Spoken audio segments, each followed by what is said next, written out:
আসসালামু আলাইকুম। সংবাদে আপনাদের সবাইকে স্বাগত জানাচ্ছি। আমি ফিরোজ তোহা। শুরুতেই সংবাদ শিরোনাম। বাংলাদেশের সর্বশেষ গুরুত্বপূর্ণ আপডেট সংবাদে আপনাকে স্বাগত। শুরুতেই সংবাদ শিরোনাম, এরপর বিস্তারিত। শুরুতেই জানিয়ে দিব, ব্রহ্মপুত্রের উজানে বিশ্বের বৃহত্তম বাঁধ দেবে চীন। পানি পাওয়া নিয়ে সংখ্যায় বাংলাদেশ ভারত। জলবিদ্যুৎ উৎপাদনের জন্য ব্রহ্মপুত্র নদের উজানে অবস্থিত তিব্বতে বিশ্বের সবচেয়ে বড় বাঁধ নির্মাণ পরিকল্পনার অনুমোদন দিয়েছে চীন। একবার এই বাঁধ নির্মাণ হয়ে গেলে বর্তমান বিশ্বের বৃহত্তম জলবিদ্যুৎ কেন্দ্র মধ্য চীনের 3 গ্যাজেট ড্যামের চেয়ে সেখানে 3 গুণ বেশি বিদ্যুৎ উৎপাদিত হবে। এরপর জানিয়ে দিব, গাজীপুরে শ্রমিকদের মহাসড়ক অবরোধ। গাজীপুরের চান্দানাতে বেতনের দাবিতে মহাসড়ক অবরোধ করেছে শ্রমিকরা। এতে চরম ভোগান্তি পড়েছেন যাত্রী ও সাধারণ মানুষ। বৃহস্পতিবার 26শে ডিসেম্বর সকাল 9টার দিকে চন্দ্রা নবীনগর মহাসড়ক অবরোধ করে বিক্ষোভ শুরু করে তারা। এদিকে সচিবালয়ে আগুন, উপদেষ্টাদের সঙ্গে বৈঠকে প্রশাসনের কর্মকর্তারা। বাংলাদেশ সচিবালয়ে আগুন লাগার ঘটনায় উপদেষ্টাদের সাথে সিনিয়র সচিব, পুলিশ ও ফায়ার সার্ভিসের ঊর্ধ্বতন কর্মকর্তারা বৃহস্পতিবার সকাল 11টায় মন্ত্রী পরিষদ বিভাগের সভাকক্ষে বৈঠক করেছেন। এরপর জানিয়ে দিব, পালিয়ে থাকা স্বৈরাচার ষড়যন্ত্র চালিয়ে যাচ্ছে বললেন জামাতের আমির। বাংলাদেশ জামাতে ইসলামীর আমির ডাক্তার শফিকুর রহমান বলেছেন, পালিয়ে থাকা স্বৈরাচার ষড়যন্ত্র চালিয়ে যাচ্ছে। ক্ষমতায় থাকার জন্য যারা গণহত্যা চালিয়েছে তারা কি রাজনীতি করতে পারবে? বৃহস্পতিবার সকালে খুলনায় ডুমুরিয়া উপজেলার 18 মাইল এলাকায় স্থানীয় জামাতে আয়োজিত এক পথসভায় বক্তব্য রাখতে গিয়ে তিনি এসব কথা বলেন। এদিকে বিদ্যুৎহীন সচিবালয়, বন্ধ দাপ্তরিক কাজকর্ম। প্রশাসনের প্রাণকেন্দ্রে সচিবালয়ের আগুন নিয়ন্ত্রণ এসেছে। কর্মকর্তা কর্মচারীদের প্রবেশের জন্য খুলে দেওয়া হয়েছে একটি ফটক। কর্মকর্তা কর্মচারীরা সচিবালয়ের ভিতরে প্রবেশ করলেও দাপ্তরিক কাজকর্ম হচ্ছে না, কারণ অগ্নিকাণ্ডের পর পুরো সচিবালয় বিদ্যুৎহীন হয়ে পড়েছে। কর্মকর্তা কর্মচারীরা যে যার মতো অবস্থান নিয়ে দাঁড়িয়ে বা বসে আছেন। এবং সর্বশেষ জানিয়ে দিব, ইয়েমেনের সঙ্গে পারছেই না ইসরায়েল, দিশেহারা নেতানিয়াহু। ইরান এখন ইসরায়েলের দৃষ্টিসীমার বাহিরে। পরপর 3টি সাফল্য ইসরায়েলকে নিয়ে নতুন করে ভাবতে বাধ্য হচ্ছে ইরান। তবে যদিও ভাবনার সময় খুব একটা পাচ্ছেন না। বয়সের ভারে নুড়িয়ে পড়া ইরানের সর্বোচ্চ নেতা আয়াতুল্লাহ আলী খামেনি নিজের সম্ভাব্য উত্তরসূরি ইব্রাহিম রাইসিকে হারিয়ে খামেনিকে যে ধাক্কা খেয়েছেন তার ধকল এখনো বইতে হচ্ছে তাকে। আবার জেনারেল কাসেম সুলাইমানির মতো চৌকস সামরিক কর্মকর্তাও নেই তার পাশে। প্রিয় দর্শক, এতক্ষণ শুনছিলেন সংবাদ শিরোনাম, এরপর বিস্তারিত। তবে তার আগে বন্ধু জানিয়ে দিন আপনি কোন স্থান থেকে আমাদের সংবাদটি দেখছেন এবং শুনছেন। জানিয়ে দিন এই সংবাদ সম্পর্কে আপনার মূল্যবান মতামত। আর বন্ধু, আপনি যদি আমাদের চ্যানেলে নতুন হয়ে থাকেন তাহলে ভিডিওটি দেখতে দেখতে চ্যানেলটি সাবস্ক্রাইব করে রাখুন, যাতে করে আমাদের পরবর্তী সংবাদগুলো সবার আগে আপনার কাছে পৌঁছে যায়। এবারে বিস্তারিত। ব্রহ্মপুত্রের উজানে বিশ্বের বৃহত্তম বাঁধ দেবে চীন। পানি পাওয়া নিয়ে সংখ্যায় বাংলাদেশ ভারত। জলবিদ্যুৎ উৎপাদনের জন্য ব্রহ্মপুত্র নদের উজানে অবস্থিত তিব্বতে বিশ্বের সবচেয়ে বড় বাঁধ নির্মাণ পরিকল্পনার অনুমোদন দিয়েছে চীন। একবার এই বাঁধ নির্মাণ হয়ে গেলে বর্তমান বিশ্বের বৃহত্তম জলবিদ্যুৎ কেন্দ্র মধ্যে চীনের 3 গ্যাজেট ড্যামের চেয়ে সেখানে 3 গুণ বেশি বিদ্যুৎ উৎপাদিত হবে। তবে এই প্রকল্পের জেরে তিব্বতে ভাটির দেশ ভারত ও বাংলাদেশের লাখ লাখ মানুষের পানি পাওয়া নিয়ে সংখ্যা তৈরি হবে। খবর রয়টার্সের। এই বাঁধটি ইয়ারলুং জাংবো নদীর নিম্ন প্রবাহে নির্মাণ করা হবে। সেখান থেকে প্রতি বছর 300 বিলিয়ন কিলোওয়াট ঘন্টা বিদ্যুৎ উৎপাদন হবে। 2020 সালে চীনের রাষ্ট্রায়ত্ত জলবিদ্যুৎ company power construction corporation of চায়নার দেয়া একটি অনুমান থেকে এই তথ্য জানা যায়। বর্তমানে বিশ্বের বৃহত্তম বাঁধটি হল চীনের মধ্যে অঞ্চলে অবস্থিত থ্রি গ্যাজেট ড্যাম। এখান থেকে বছরে 88.2 বিলিয়ন কিলোওয়াট ঘন্টা বিদ্যুৎ উৎপাদন হয়। নতুন এই বাঁধের উৎপাদন ক্ষমতা থ্রি গ্যাজেট ড্যামের চেয়ে 3 গুণ বেশি। ইয়ারলুং সাম্পং নদীর গলিত হিমবাহ এবং পাহাড়ের ঝর্ণা থেকে উৎপত্তি। হিমালয়ের পানিরেখা থেকে প্রবাহিত নদীটি ভারতের অরুণাচল প্রদেশ ও আসাম রাজ্যের মধ্য দিয়ে প্রবাহিত হয়ে বাংলাদেশে প্রবেশ করেছে। বাংলাদেশ ও ভারতে এই নদীটি ব্রহ্মপুত্র নামে পরিচিতি।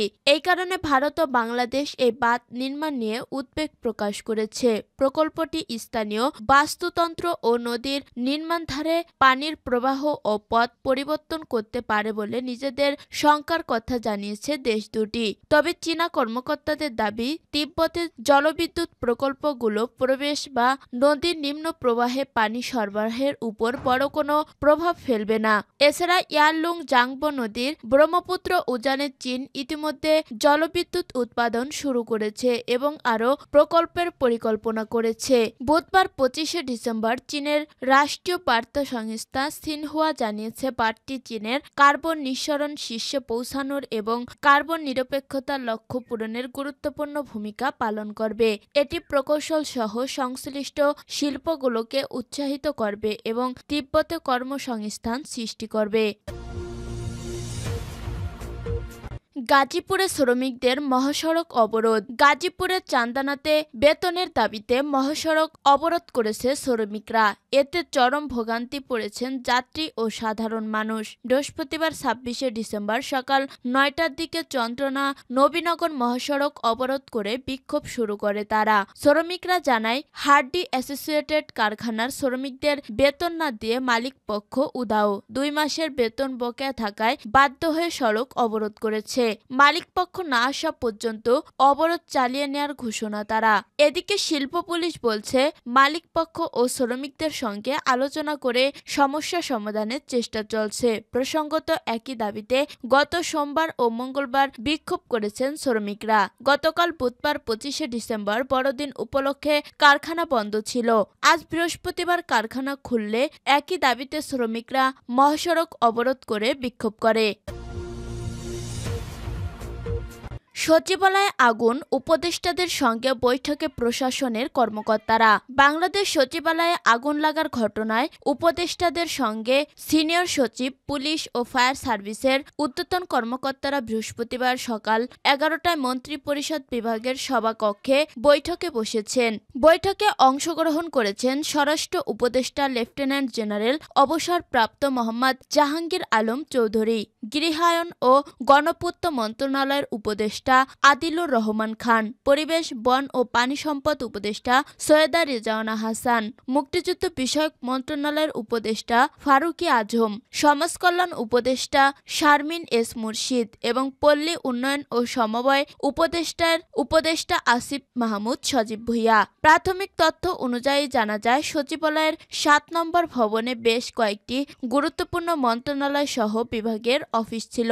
এই ভবনে রয়েছে পানি সম্পদ মন্ত্রণালয়, যুব ও ক্রীড়া মন্ত্রণালয়, ডাক, টেলিযোগাযোগ ও তথ্য প্রযুক্তি মন্ত্রণালয়, ডাক ও টেলিযোগাযোগ বিভাগ, স্থানীয় সরকার, পল্লী উন্নয়ন ও সমবায় মন্ত্রণালয়, স্থানীয় সরকার বিভাগ, পল্লী উন্নয়ন ও সমবায় বিভাগ, শ্রম ও কর্মসংস্থান মন্ত্রণালয়, অর্থ মন্ত্রণালয়, অর্থ বিভাগ, আর্থিক প্রতিষ্ঠান বিভাগ, অভ্যন্তরীণ সম্পদ বিভাগ, সড়ক পরিবহন ও সেতু মন্ত্রণালয়, সড়ক পরিবহন ও মহাসড়ক বিভাগ। এর আগে গতকাল দিবাগত রাত 1:52 সচিবালয়ের 7 ভবনে আগুন লাগার সংবাদ পায় ফায়ার সার্ভিস। এর মিনিট দুয়েক পরই সচিবালয়ে অবস্থিত ফায়ার সার্ভিসের ইউনিটটি আগুন নিয়ন্ত্রণে কাজ শুরু করে।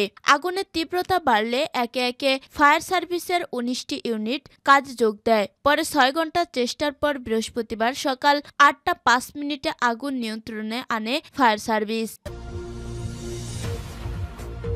পালিয়ে থাকা স্বৈরাচার ষড়যন্ত্র চালিয়ে যাচ্ছে, বললেন জামাতের আমির। বাংলাদেশ জামাতে ইসলামীর আমির ডাক্তার শফিকুর রহমান বলেছেন, পালিয়ে থাকা স্বৈরাচার ষড়যন্ত্র চালিয়ে যাচ্ছে। ক্ষমতায় থাকার জন্য যারা গণহত্যা চালিয়েছে তারা কি রাজনীতি করতে পারবে? যারা গণহত্যা চালিয়েছে, মানুষের বুকে গুলি চালিয়েছে, এই দেশে তাদের রাজনীতি করার অধিকার আছে কি? বৃহস্পতিবার সকালে খুলনার ডুমুরিয়া উপজেলার 18 মাইল এলাকায় স্থানীয় জামাত আয়োজিত এক পথসভায় বক্তব্য রাখতে গিয়ে তিনি এসব কথা বলেন। আমিরে জামাত বলেন, অবহমান কাল থেকে বাংলাদেশ সাম্প্রদায়িক সম্প্রীতির দেশ। সব ধর্মের মানুষ মিলেমিশে বসবাস করি। এমন দেশ দুনিয়ায় কমই আছে। অতীতে যারা শাসন করেছেন তারা দেশকে সাজাতে পারেনি, শুধু নিজেদের সাজিয়েছেন। দেশের মানুষকে কাজ দেওয়ার পরিবর্তে রিজিক তুলে নিয়েছেন। লাখো বেকারের মিছিলে দেশ জর্জরিত। তিনি বলেন, শিক্ষা প্রতিষ্ঠানে কলমের পরিবর্তে গুন্ডাদের হাতে অস্ত্র তুলে দেওয়া হয়েছে। মানুষের টাকা বিদেশে পাচার করা হয়েছে। আমরা দেশকে ভালোবাসি, এই দেশটি আমরা গড়তে চাই। এমন সমাজ ও রাষ্ট্র গঠন করতে চাই যেখানে দুর্নীতিবাজ দখলদার থাকবে না। আমাদের মা বোনেরা ইজ্জতের সঙ্গে চলাফেরা করতে পারবেন। যোগ্যতা অনুযায়ী যুবকরা যেন কাজ পায়, সেই সমাজ গড়ে তুলতে হবে ইনশাল্লাহ। ডাক্তার শফিকুর রহমান আরো বলেন, এমন সমাজ আমরা কায়েম করতে চাই যেখানে ন্যায় বিচার পাওয়ার জন্য আদালতের দরজায় মানুষকে কাঁদতে হবে না। আদালত নিজেই দায়িত্ব নিয়ে মানুষকে ন্যায় বিচার পাইয়ে দিবে। এজন্য তৈরি করতে হবে কোরবানির জন্য, জিহাদের জন্য। মুক্তি অর্জন না হওয়া পর্যন্ত আমাদের লড়াই অব্যাহত থাকবে।